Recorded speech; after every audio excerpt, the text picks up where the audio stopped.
Bom, vamos lá, mais uma aula na Escola de Teologia. E hoje a gente quer falar sobre essa segunda parte dos livros de instrução. Lembra que a gente está falando de livros fundamentais, livros históricos e livros de instrução. O que os livros de instrução querem? Eles querem ver se o povo está aplicando bem os fundamentos e aí dizer, se você está aplicando bem, muito bom, continua, a gente vai te ajudar com aquilo que a gente está escrevendo, para que você continue no caminho, mas se tiver alguma coisa errada, nós vamos precisar trazer correção. Deus é um Deus que não tem problema com correção. A gente vai ver que os profetas, eles vão se concentrar no povo de Deus. Na sua maioria, vai se concentrar no povo de Deus, na condição do povo de Deus, ou seja, como está o caráter de vocês. Lembra que nós vimos isso até na questão de liderança? Como é que está o caráter da liderança? Como é que está o caráter, então, do povo de Deus? A gente vê que isso é muito importante, que o caráter do líder vai muitas vezes determinar como o povo de Deus vai andar.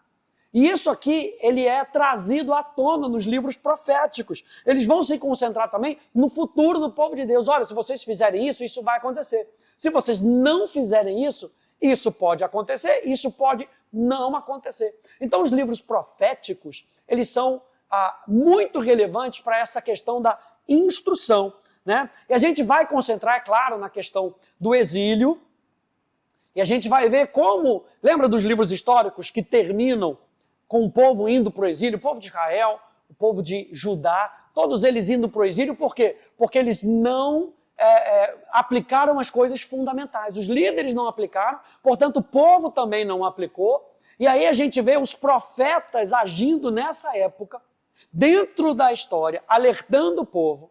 Depois a gente vê profetas no exílio, depois a gente vê profetas também acontecendo pós-exílio. A gente vai ver tudo isso. E esses livros proféticos, então, dentro da história, eles se enquadram ali em 1 Reis, 2 Reis, 1 Crônicas, 2 Crônicas, Esdras e Neemias. Qual era o ofício profético? O ofício profético, eles falaram por Deus, eles eram boca de Deus para o povo. Então, quando o profeta estava falando, Deus estava falando. Eles falam de um relacionamento que deveria estar bem firmado. Olha só as coisas fundamentais. Eles falam muito de um relacionamento, de coisas, de uma aliança que deveria estar bem firmada. E eles exortam o povo quanto à obediência. Coisas fundamentais que os profetas queriam trazer à tona para aquele povo. Eles avisam sobre julgamento. Eles chamam para o arrependimento. Você vê que Deus está sempre trazendo lá, lembra lá do livro de Jó? Que por mais que aquele caos estava acontecendo, Deus era um Deus que trazia atos de redenção. E a gente vê isso nas coisas fundamentais. Lembra de Gênesis? Deus trazendo já um plano de redenção. Deus avisa sobre o julgamento, mas Deus também chama o povo para quê? Para arrependimento. E aponta para uma restauração. Gente, isso é maravilhoso. Deus está falando, se vocês se voltarem para mim, existe restauração para você. Os profetas vão predizer eventos futuros, né, e tratam da consumação antecipada do plano de Deus para todos os tempos. Ou seja, os profetas também vão falar sobre esse futuro que ainda iria acontecer, e a gente vê isso, por exemplo, lá no livro de Daniel, a gente vê isso muito lá em Isaías. Aliás, Isaías, um dos maiores profetas messiânicos, ou seja, que falam acerca de Jesus que ainda iria de vir, o Messias que ainda iria de vir. E toda essa mensagem profética, ela tem alguns tipos de resposta. Se eles estão falando algo da parte de Deus, eles estão esperando uma resposta. Deus está esperando uma resposta. O primeiro é o sábio, que leva a sério a instrução, que age de acordo e se compromete com a sabedoria. O segundo é o tolo, que ignora a instrução e continua seu caminho desastroso e resiste à sabedoria. E você tem um simples, que são pessoas não comprometidas com a sabedoria ou com a tolice. São facilmente enganados, têm falta de disciplina para chegar e permanecer no caminho correto. Então, gente, dentro dessa história, a gente vê quais são os tipos de resposta que as pessoas estão dando. Será que é uma resposta sábia, que aplica os fundamentos, que volta para o caminho? Será que é uma resposta tola, aquela que resiste às coisas fundamentais? Ou será que é aquela resposta de pessoas simples, que não estão percebendo nada, para eles está tudo bom, estou fazendo coisa tola, mas o que tem a ver? Eu estou fazendo coisa sábia, que bom. Ou seja, eles são facilmente enganados pelas coisas desse mundo. E que tipo de resposta eu e você estamos dando? Os escritos proféticos vão nos lembrar disso. Que tipo de resposta eu e você estamos dando às coisas fundamentais? O primeiro quadro aqui que a gente vai ver são os profetas pré-exílicos. E esses profetas pré-exílicos, eles começam a falar sobre uma crise que vai chegar. Olha, se vocês não corrigirem o caminho de vocês, vai chegar uma crise. Então são profetas que apontam o que estava acontecendo de errado e o que aconteceria se eles continuassem naquele caminho. Eventualmente, à medida que essa crise vai passando, os profetas ainda estão lá, como professores, ajudando as pessoas a se reconstruírem, a se levantarem, né, a voltarem para o caminho, né, a seguirem para onde essas pessoas precisam estar. Mas o que a gente vê aqui? A gente vê avisos.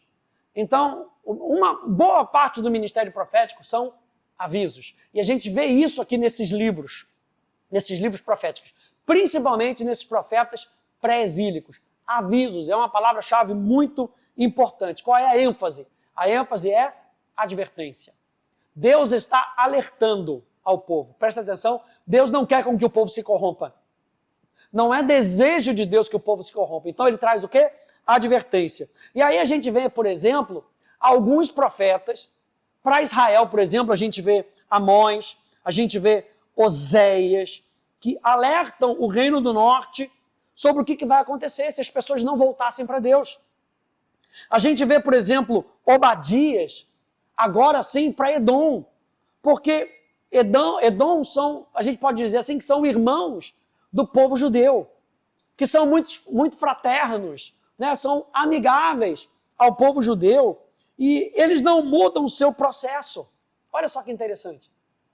Deus manda Obadias para falar com eles, e eles não mudam o seu processo. E, portanto, Edom desaparece. Você não vê relatos de Edom, por exemplo, no Novo Testamento. Eles poderiam facilmente ter mudado de atitude, mas não fizeram. O que Obadias fez? Obadias veio trazer a advertência. E caso eles não mudassem, era isso que aconteceria. A gente vê, por exemplo, Jonas e Naum indo para a Síria. Né? Eles profetizaram para esse povo. E Deus vai falar através de Jonas primeiro, e depois ele vai falar através de Naum. A gente sabe da história de Jonas, que o povo da Síria era um povo bárbaro, era um povo que fazia carnificina, era um povo mau. Jonas tem um problema em ir até Nínive. Jonas tem um problema porque Jonas não queria que aquele povo se convertesse. Não é justo. Olha só o que está ecoando aqui que Jonas está falando. Não é justo eu ir até eles e eles se arrepender, eles são muito maus. Mas Deus fala, eu vou falar com eles, eles vão se arrepender. Então vai lá e profere as palavras. E essa é a crise de Jonas. E eventualmente Jonas chega até lá, você conhece a história, e o povo se arrepende. Mas depois Deus manda Naum. Por quê? Porque o povo da Assíria tinha voltado para as suas práticas antigas. E Deus, mais uma vez, se importando também com os assírios, ele manda Naum para proferir um julgamento. E o que acontece? Acontece a queda da Assíria. E a gente vai ver isso um pouco mais para frente. Né? A gente entende tudo isso. A Síria era um povo forte, era um povo que dominava. Mas quando Deus profere, através do profeta Naum, ele profere julgamento da queda dos assírios. E aí, para Judá, a gente tem o profeta Isaías, tudo pré-exílico. A gente tem o profeta Miqueias, Sofonias e Abacuque. Depois a gente entra nos profetas exílicos. E aí você lembra que Judá foi levado cativo pela Babilônia. E aí a gente vê, por exemplo, dois profetas exílicos que são importantíssimos, que é Ezequiel e Daniel. O que isso quer dizer? Que eles profetizam no exílio. no exílio, eles têm uma palavra de Deus. Aqui já fala algo muito importante no nosso coração. Durante o tempo da nossa crise, Deus ainda tem uma palavra para nos resgatar, para trazer restauração. Então, gente, a mensagem que Ezequiel e Daniel querem trazer é o que? Uma mensagem de perseverança. Continuem vivendo os fundamentos. Não desistam dos fundamentos. Vocês lá atrás abandonaram os fundamentos e é por isso que nós chegamos até aqui. Mas vamos voltar para os fundamentos. Vamos voltar para aquilo que é importante. Lembra que a gente viu lá em Eclesiastes, temer a Deus e amar os seus mandamentos, seguir os seus mandamentos. Vamos continuar dizendo, vamos perseverar. E o outro elemento que esses dois profetas trazem é o elemento da esperança. Está chegando no fim. Está acabando. Deus vai trazer uma solução para isso. Ele prometeu. Lembra que a gente falou que uma das palavras-chave dessas áreas fundamentais é a promessa. A gente precisa continuar olhando para a promessa. Uma outra palavra-chave é aliança. Deus continua tendo aliança com o seu povo. E esses profetas, eles vão lembrar o povo disso ainda no meio do cativeiro. Então a perseverança é uma daquelas coisas interessantes que percorrem por todas as Escrituras. A gente vê aqui, por exemplo, Tiago, capítulo 1, verso 2 ao verso 4, que diz: meus irmãos, tenham por motivo de grande alegria o fato de vocês passarem por várias provações, sabendo que a provação da fé que vocês têm produz perseverança. Ora, a perseverança deve ter ação completa, para que vocês sejam perfeitos e íntegros, sem que nada lhes falte. O que a gente vê, por exemplo, em Daniel? A gente vê que ele responde a essas pressões, né, de se ajustar a uma cultura babilônica. Daniel responde que não. Eu vou preferir me manter nas coisas do meu Deus. Ele prefere, ele vai contra a cultura. Quando eu olho para Daniel, eu gosto sempre de lembrar como a figura de Aspenaz, ela é colocada como se fosse um anti-Espírito Santo.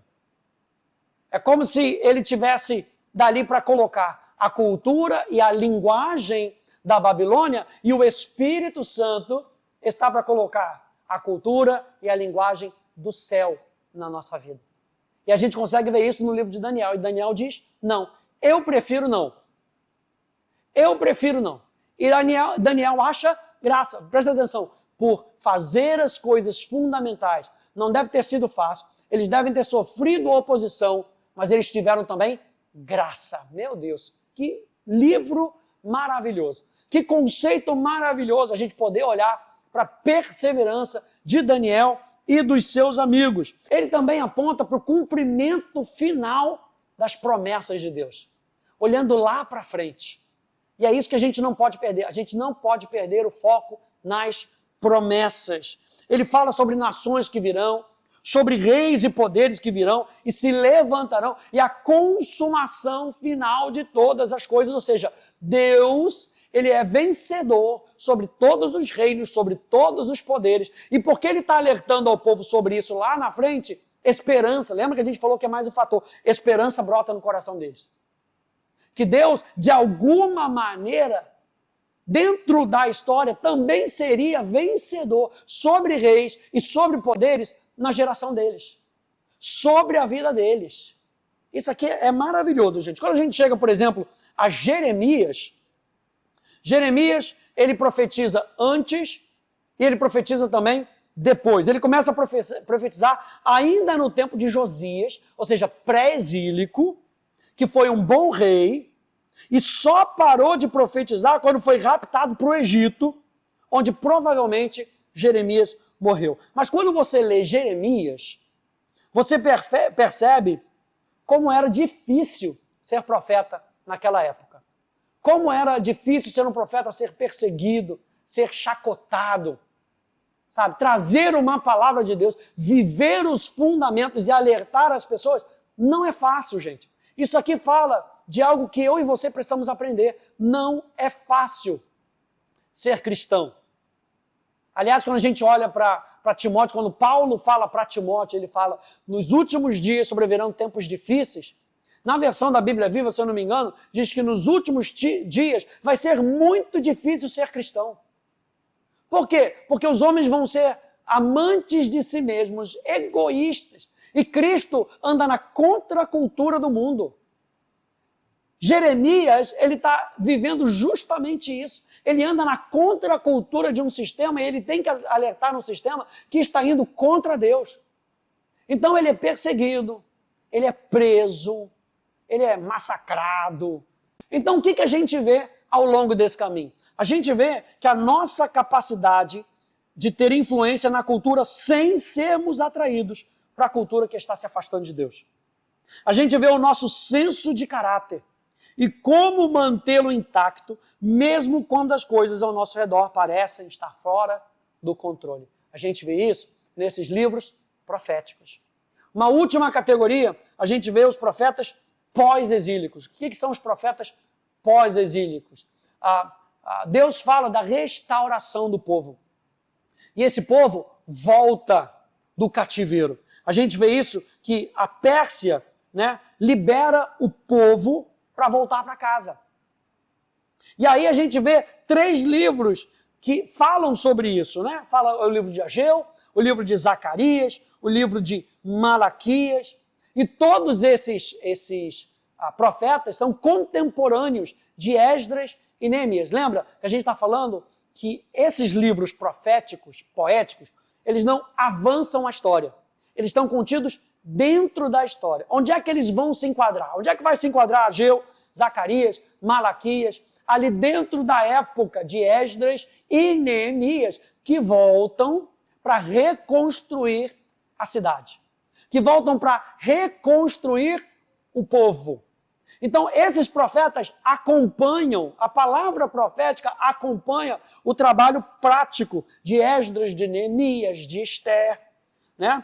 Eles são todos sobre restauração. Se você pegar esses 3 livros proféticos, Ageu, Zacarias e Malaquias, eles vão falar sobre restauração. O que eles vão profetizar? Restauração. Lembra que no plano de Deus, por mais que ele alerte sobre tempos difíceis, ele sempre vai chamar o povo para arrependimento. E ele sempre vai prometer restauração para aqueles que se arrependem. Eles falam sobre renovação. Como é que o povo é restaurado? Como é que o povo é renovado? Quais são as coisas importantes que precisam ser trazidas de volta? Como é que o povo é sustentado com esses fundamentos, que eles estão retornando para esses fundamentos, né? Como eles permanecem no caminho certo. Eles vão falar sobre todas essas coisas. Então é muito importante a gente entender sempre, o ponto central de tudo é fundamento. Quais são aqueles fundamentos que nós precisamos viver, que nós não estávamos vivendo, mas que nós precisamos aplicar? Quais são esses fundamentos? Os profetas vão trazer justamente isso. Então, por exemplo, na época de Ageu, por exemplo, a gente vê um professor ensinando ao povo coisas principais, coisas primordiais, coisas fundamentais. A gente tem Neemias. Neemias era um reconstrutor, ele vai reconstruir as muralhas. Aliás, eu tenho uma série só sobre o livro de Neemias, depois dá uma olhadinha aí no blog, tá? Para que você possa pegar isso, chama Oposições e Oportunidades. A gente vai falar sobre o livro de Neemias. A gente pega Esther. Esther é o quê? Uma protetora do povo. Isso tudo se encaixando dentro da história. É claro que vai haver oposição. É claro que oposição se levantará. Mas qual é a chave? Nós vamos voltar para aquela cultura. Nós vamos voltar para aquilo que Deus tinha em mente. Nós vamos voltar para a palavra de Deus. A gente vê isso lá no livro de Esdras. Maravilhoso. Você vê que o povo se senta para ouvir a palavra de Deus. A reconstrução do povo. Não somente das muralhas e Neemias, a reconstrução do povo. E Esther protegendo o povo. E aí você vê esses profetas pós-exílicos profetizando. Lembra? Promessa, esperança para o povo. Deus vai restaurar a sua vida. Qual é a chave central? Eu quero ver com você algumas chaves centrais para a gente terminar. E a primeira é sobre fé. E fé se baseia em coisas fundamentais. A gente vai ver em Hebreus que sem fé é impossível agradar a Deus, e a palavra agradar ali tem o sentido de concordar ou, mais literalmente, de andar de mãos dadas, andar junto no caminho. Sem fé é impossível andar com Deus. Então a primeira coisa que a gente vai ver nessa questão profética é os profetas trazendo uma palavra de Deus que gera fé no coração das pessoas. Paulo diz em Romanos que a fé vem pela pregação da palavra. Então os profetas vão trazer isso para o povo. Você precisa ser capaz de sustentar o conteúdo, de vivê-lo e de torná-lo vivo no seu coração. E como é que a gente faz isso? Pela fé. A segunda coisa, o segundo ponto-chave que a gente vê aqui nos livros proféticos é que a fé, ela amadurece. Ou seja, a fé precisa de uma aplicação. O apóstolo Tiago vai nos lembrar que fé sem obras é morta. Não basta apenas saber os fundamentos. É preciso aplicar os fundamentos. Os profetas vão alertar o povo e vão trazer o povo aquele pensamento de restauração, de promessas, lembrando o povo, não somente que as promessas de Deus são para eles, mas que quem pega e vive as promessas são aqueles que vivem pela fé, que acreditam e aplicam aquilo que eles recebem de Deus no seu dia a dia. Um terceiro ponto que a gente vê nesses livros proféticos é que a fé prospera na celebração das coisas fundamentais. Não é apenas saber, não é apenas aplicar, mas é celebrar. E essa celebração, gente, tem a ver com o amor do nosso coração, a paixão do nosso coração. Lembra que a gente falou do livro de Salmos, que tem a ver com o coração, e você consegue ver quanto amo a tua lei, ela é minha meditação todo dia. A fé prospera. Onde é que a fé vai avançar? A fé vai avançar naquilo que você ama, naquilo que você se apega. E os profetas estão dizendo, não apenas ouçam a palavra, não apenas apliquem a palavra porque vocês têm que aplicar a palavra, amem a palavra que vocês estão aplicando, celebrem essa palavra. E a última parte fala de correção de coisas fundamentais que falham. Qual é o quarto ponto aqui desses profetas? É que eles vão sempre trazer a correção se alguma coisa falhar.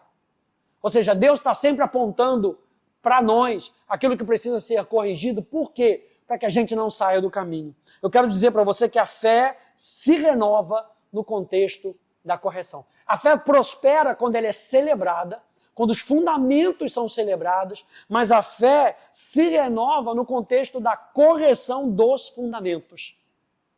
Ou seja, toda vez que tem correção, abra o seu coração, porque Deus está querendo te trazer de volta para os fundamentos, para que você não se perca, para que você possa viver tudo aquilo que Deus espera, promete, e Ele mesmo cumpre na sua vida.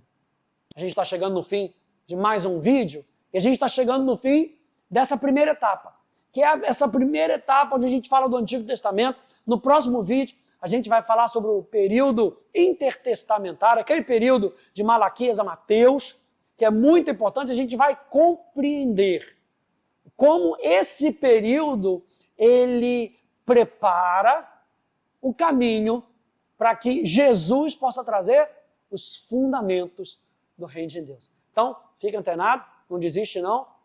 A gente se vê no próximo vídeo. Tchau, tchau.